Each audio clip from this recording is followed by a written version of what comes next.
Hi everyone, I'm Teresa with Sleep Better NYC, and we are about to be joined by the brilliant, clever, Insta-famous Dr. Kristen Casey.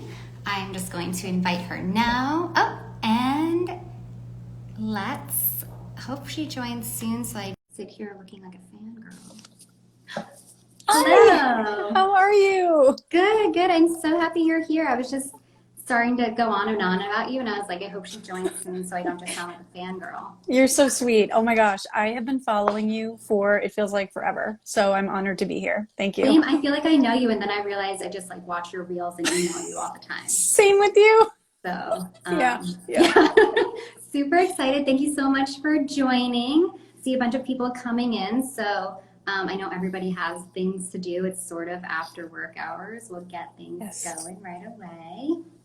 And can you hear me okay? I just want to make sure. I can. Okay, cool. Hey everyone, hi. Okay, so I have questions. We've had a few people write in with questions. Anyone watching, obviously feel free to comment or press the little chat box with a question in it, and we will try to get you the information you need.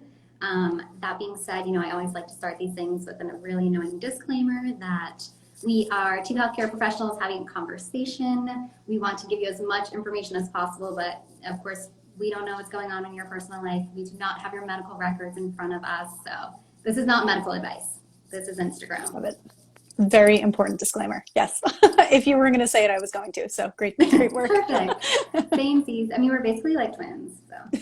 We are definitely twins. I'm from New York City originally, and I'm like, I just love that there's another fellow person from New York. So it's nice. Amazing. Well, I'm glad you said that because I think everybody would love to know who you are, what you're doing, where you are. Give us all the info. Yeah, sure. So I'm Kristen Casey. I'm a licensed clinical psychologist. I specialize in insomnia, anxiety, gender, sexuality concerns, depression, and life transitions. I own a private practice. I worked at the VA for a bit, and that's kind of how I fell in love with insomnia. I had to do this required rotation for my internship that I was so annoyed about. I was so pissed at my supervisor. I was like, I'm not running the sleep group. This is going to be so boring. And then I ended up falling in love with cognitive behavioral therapy for insomnia. So that's kind of how I landed in the sleep world. And I exclusively do CBT-I. So if there's other questions that y'all have about sleep disorders, Teresa could even talk more about this. There's over like 70 sleep disorders, and insomnia and like basic sleep hygiene is the ones that I focus on. But for now, I'm actually in Kansas City. I love it here. My partner's from here originally, so we ended up wanting to move somewhere outside of New Jersey, New York area. So it's really nice and quaint out here and really quiet. So. Wow, Kansas City from New York. Yeah, I'd say that's a little bit of a change. Yes, absolutely. Our neighbors. Oh, Big. Here we go. I just lost your sound for a second. Oh, hold on one second. Let me just turn off my notification. Oh, hi, Mom. Okay, I think we're back. Perfect. Okay, you mentioned Okay. CBT-I. Can you hear me? I definitely want to get into that, but let's ease into this a bit. So I want to start with self-care. And I always say it like that because I know it's like very trendy. It's like a buzzword. I actually used to hate the phrase, which is ironic because it's now like in my Instagram bio, but you're obviously a specialist in mental health. So what does self-care mean to you? What do you tell your clients about those? Yeah, so I love that you asked that question in that way because self-care looks so different for everybody. And it depends on not only, if you are in the mental health world, if you've been in therapy, also it depends on, your provisions. Are you wealthy? Are you not wealthy? Are you living below the poverty line? Do you have the means to buy items for self-care? Because I think that's what it's trending, right? Like do a face mask, do all these things. So I think self-care, what it really means is rejuvenating your soul in a way that makes sense for you and your values. And for some people that includes sleep. So for some people it includes, trying to have a nice bedtime routine. But I'm always hard pressed to say buy an item for self-care. So that's kind of what I think self-care means. I love that so much. I'm really glad we're recording this because I will probably repeat that later. I feel like, and you probably relate to this too. At first, when it became really popular to say self-care, I was like, I live in New York City. I have a business to run. I have family obligations and social obligations. I'm supposed to like work out and eat well. And now I'm supposed to take like a 30-minute bubble bath. Like, no, that's not happening. And then when you're in the bubble bath, you're just anxious, right? It doesn't even feel good. you're like, what am I going to do as soon as I get out of here? But yeah, then you realize, that saying no to something you don't want to do is self-care. Or I work a lot with people who have sleep apnea, and simply making sure that you get up every morning and clean your device and have it ready for the night. That's self-care. It doesn't have to be That like a is. week vacation. Oh my gosh, yes. And I love that you said that because then you create a really healthy and fun relationship, if possible, with your CPAP device and just any sort of sleep routine that you have, you can fall in love with it depending on who you are and like what you have into it. I think it could be really exciting. And for some people, it's anxiety provoking. So I understand that as well. Amazing. Someone said, rejuvenating your soul. Love that. Same. Same, same. So I spoke to two different psychologists with very similar names over the last few months on Instagram Live, Dr. Michael Gradisar and Dr. Michael Grantner, separately, but actually I'm thinking now they both mentioned, what will we call them? Inefficiencies, if you will, in research and screening and diagnosing and testing and treating women for sleep disorders in general. Thankfully that's evolving. There is some awareness, but at the most basic level, what do you wish that more women knew about sleep? What do you wish that women knew to ask their doctors and their psychologists about sleep? Great question. I think so. Just when I think of and when I conceptualize women's issues, I think of the predisposing factors for insomnia and sleep. And usually, women who have anxiety are at a higher likelihood of either developing a sleep disorder, such as insomnia, or they might, be predispositioned for one. So I think it's always important to ask your provider, hey, within the context of my gender, and all these other constructs, what is important for me to know, So whenever I treat women, it's different when I treat cis women compared to trans women, compared to men, so everybody's situations are different. And I think for women, there are a lot of course, there's layers, right? There's a lot of societal expectations, if you're a mom, if you're not a mom, there's all these other things that go into it. And I think for women, it's incredibly important to figure out, is my relationship with sleep connected to my stress? Because I noticed that a lot of women, we have pretty good stress management techniques and strategies, but we might not incorporate sleep health into that. And that's something that I think is incredibly important for people to know. Mm-hmm. Yeah. And, we're women, we're so amazing. We're so brave. We can do it all. But like, we also have to take care of ourselves, going back to that self-care. Like, just because we can do it all doesn't mean that we have to, and we have to sacrifice sleep in order to do that. Definitely. So you mentioned CBT-I, and I tell everybody, patients, followers, clients, pretty much anyone who will listen, I think I have lots of followers to speak over it, that that means you're doing something right. The most clinically effective and sustainable treatment for insomnia, real insomnia, is not a pill, it's CBT-I. But explain, what does that mean? How does it differ from BBT or BBT-I, general things we see on the internet? What is this? Yeah, so CBT-I is actually an accumulation of different strategies all in one. And it's mostly it's the first line treatment for chronic insomnia. So insomnia that lasts more than 3 months, that happens at least 3 times a week, if we're thinking about like just basics. Mm-hmm. And what CBT-I does is we focus on not only sleep hygiene, which is, a fashionable term right now, but we also look at your relationship with sleep. We look at stress. We look at your thinking patterns relating to sleep, if they're helpful or unhelpful, relaxation strategies. We also look at stimulus control. So what's your relationship with your bed like? And is it like almost like a sanctuary for sleep, or does it make you more anxious? And we take a lot of sleep data, which is my favorite part, because I nerd out with people's sleep diaries. I just love it because clients can see themselves getting better over time. And we really track time in bed, sleep efficiency scores, all these data points. And I think over time, people get better so quickly because we're able to actually assess each week with these things.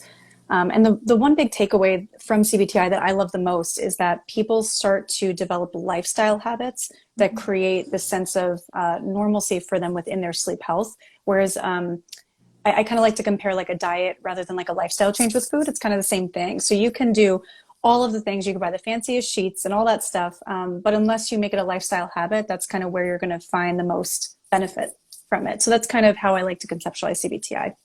Amazing. That's really great. It's not just like doing one thing and then instantly your insomnia is Yeah. cured. I like that. It's more of like a lifestyle change. You have to be willing to put some effort in. And we actually got a few different people hearting and liking your comments on that. And especially, I think with the consumer wearables, there's a lot of interest in that. Do you use any of that in tracking, or is that, would you look at those at all?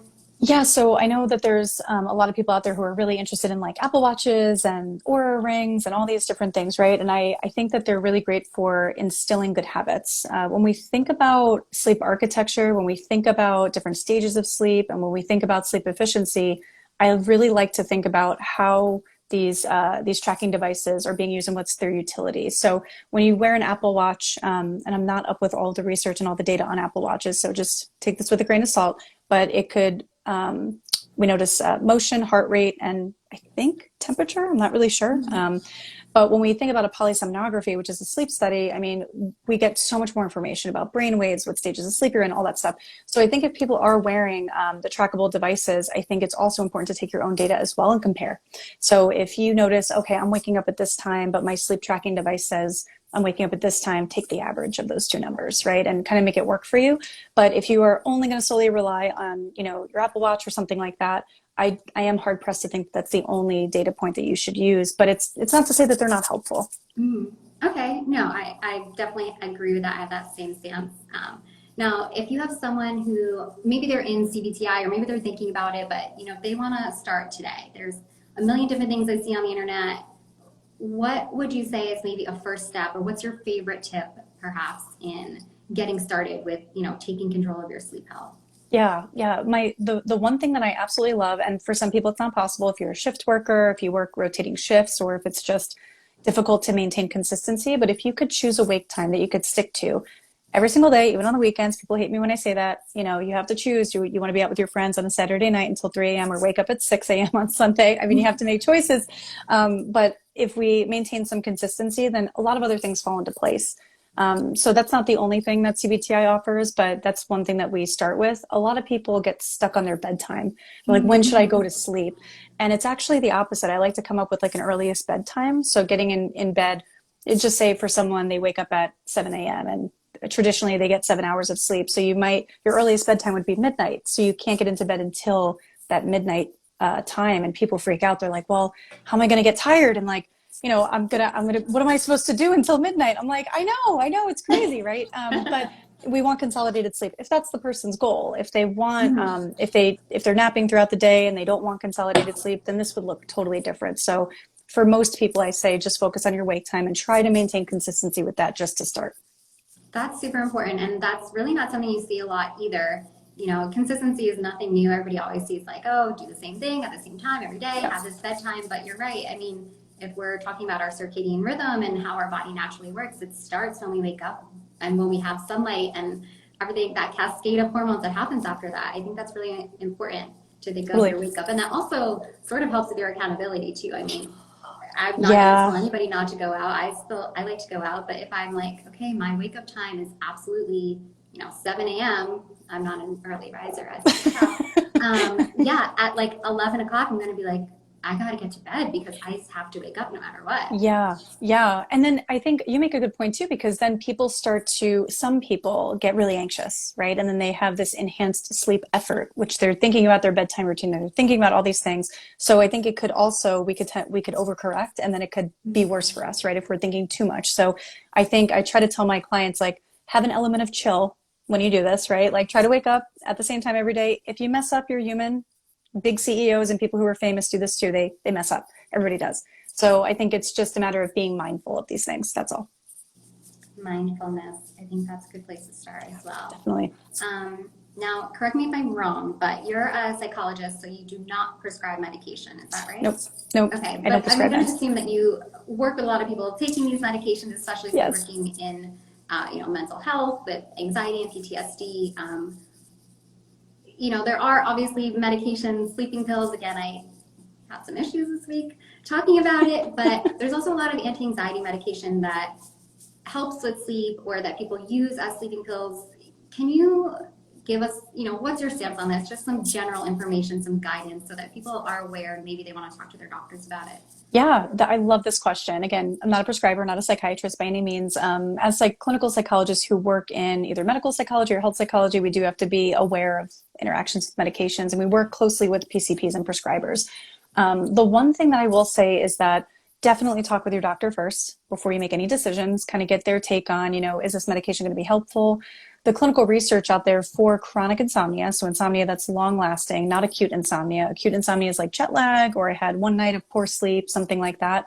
Um, for one night of poor sleep, sometimes we suggest over the counters, or we suggest trying to just tolerate and get through if you don't want to take a medication or an over the counter. But what we notice is that with CBT-I, people start to create lifestyle habits, and then they won't need the medication because a lot of people don't like that hangover effect that happens when it comes to sleep medication. So if you are struggling with chronic insomnia and you're going to take a medication for it, I would always ask myself, is this something that I want to be a long-term solution for me? Is medication in my frame of reference when I think about my own sleep health? Some people think that they want medication. Totally cool. No harm, no foul. I think about our body's natural inclination, like you talked about circadian rhythm. I like to really get a natural baseline of what that looks like for someone. And if they're still struggling, then we look at sleep apnea, and then we try to look at all these other diagnostic categories before I'll ever refer someone for medication. However, there are medications, like you said, like anxiety medications that could be like off-label for sleep, or that they can just have a natural side effect of, drowsiness and stuff like that. So for some people, they might naturally be taking these medications if they have anxiety already, which totally makes sense. But I always say, hey, try to create some habits for yourself, because just say for some reason your pharmacy just ran out or something, or you're not able to get to the pharmacy because you're not feeling well, you want to be able to rely on yourself too, if you are using medication. So. Yeah, and that's really interesting. I was just listening to a podcast with Dr. Chris Winter, who he's great. He's a neurologist, but yeah, he's great. He's all over Instagram. He's all over everywhere. He's everywhere. Yes. But he says a lot of interesting things about sleeping pills. And of course, as a neurologist, he prescribes them. He sees them all the time. But what you're saying about really think about how you want your life to be, and do you want this sleeping pill? Maybe you do. Maybe you really need it for whatever reason, some short-term use, emphasis on the short-term use. But as far as I know, there are no medications that are meant to be prescribed long-term, and there's no research at all saying that any of these improve your quality of life or improve your performance. Nobody ever took a sleeping pill and was like, I'm pumped to run this marathon the next day. Like, yes. Maybe yes. maybe you do fall asleep. Maybe you're having trouble falling asleep and you take that pill and it works for that. But what about your time when you're awake? Like, what are you gaining from it if you don't also have these healthy habits? Teresa, oh my gosh, yes. Oh my gosh, yes, yes, yes, music to my ears. So I think about that. I think about what happens when you're awake. What is the quality of your life that you want? And then I really tell people, think really deeply about how you want to live your life and the things that are important to you. If sleep right now is just falling asleep and getting to sleep is really important to you, maybe you have PTSD, maybe there's trauma, maybe you're going through something, of course, that might be clinically indicated for someone. If you're telling yourself, hey, I don't want to have a medication, I do want to create new lifestyle habits, that's also great. I think about what these medications do and what they do to sleep architecture, and I think it's really important to kind of discuss here. When you take any medication, it goes into your body, right? It does its thing, and then there's side effects. So those side effects might disrupt your sleep, might disrupt how long you're in certain stages of sleep, and every medication is different. That's why I'm being general here. Like over-the-counter medications, so ZQuil and Benadryl are the same drug. It's diphenhydramine. They're the same exact drug. So I think it's important to note, like, if you are going to take these over the counters and it's creating a habit, you might actually have rebound insomnia if you stop taking those. It's going to be hard to fall asleep, right? So do you want to deal with those ups and downs? So I always tell people, you might not fall asleep that easily. You might stay asleep and might have a couple of awakenings, but you might actually be able to wake up and run that marathon, right? You might actually be able to live your life. We have we got a lot of likes on this last thing. I oh no, melatonin. Oh, someone wrote no. about melatonin. I mean, it comes up in every article, every post, every Instagram live. Yeah. But to be fair, it looks like Dr. Jean is from Australia, and we know that the rules are different there, so we can definitely talk about that a little bit.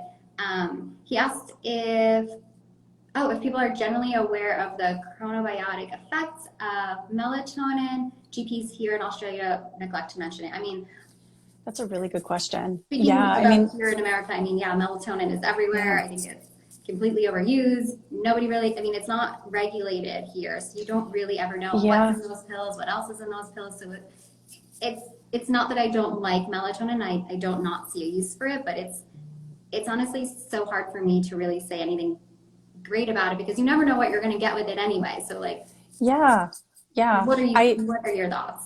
I agree with you. I agree with you. I think there's a place in this world for melatonin. I think that the way that it's popularized in the media gives people the idea that it's like the fix for everything, for any sleep issue, right? And that's not true. So when I think of exogenous melatonin, meaning melatonin that you take in a pill because you make it in your body naturally, you take that. Just say you take it, then your body's like, oh wow, I think that we're starting to get sleepy, you know?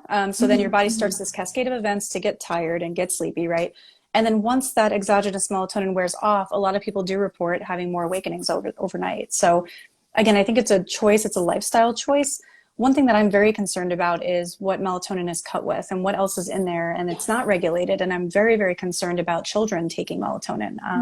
I don't work with children, I only work with adults, but I would imagine that if a child is taking this and we don't know what's in it, I mean, that's really alarming. It's really alarming to know, like, oh, could it be cut with serotonin? Can it be cut with something else? We just don't know the amount. Yeah. Yeah, I mean, especially for some reason, I think I was talking to Michael Grandner. He mentioned something, and I looked up online, and the first thing that popped up was how to buy it on Amazon. And it just felt not right to order children's melatonin from Amazon, but I'm not sure. Oh, and Dr. Jean is a behavioral scientist. Yes, yes, yes. Yay! Oh, he was just wondering Dr. what Jean. we see here and what the patients are like here. Someone did quickly ask if you can get high from melatonin. I'm going to say no. I've never heard of that. But also, speaking of high and lifestyle, somebody said that we wish people knew more about the benefits of CBD. Now, I mean, I see this more and more too. Again, something that's, you know, in supplement forms, I wouldn't say it's regulated by any means here. There is more and more research coming out about it. I mean, again, with your experience, especially in anxiety and PTSD, what kind of stuff do you see? Yeah, I see it.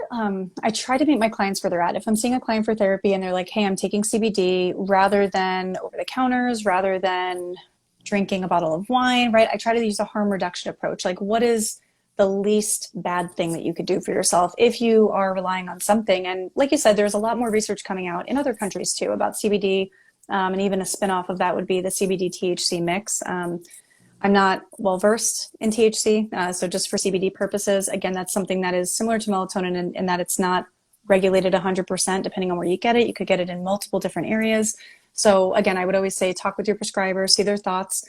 And I don't know if there's any interactions with other medications, but that would be my concern of if people are, you know, just say having a glass of wine, taking CBD and then taking over the counter or taking just their regular prescriptions. We just don't know how it might affect the body. And everybody's so unique. But for someone who says, hey, I take CBD every couple of nights and I don't have any harmful effects, great.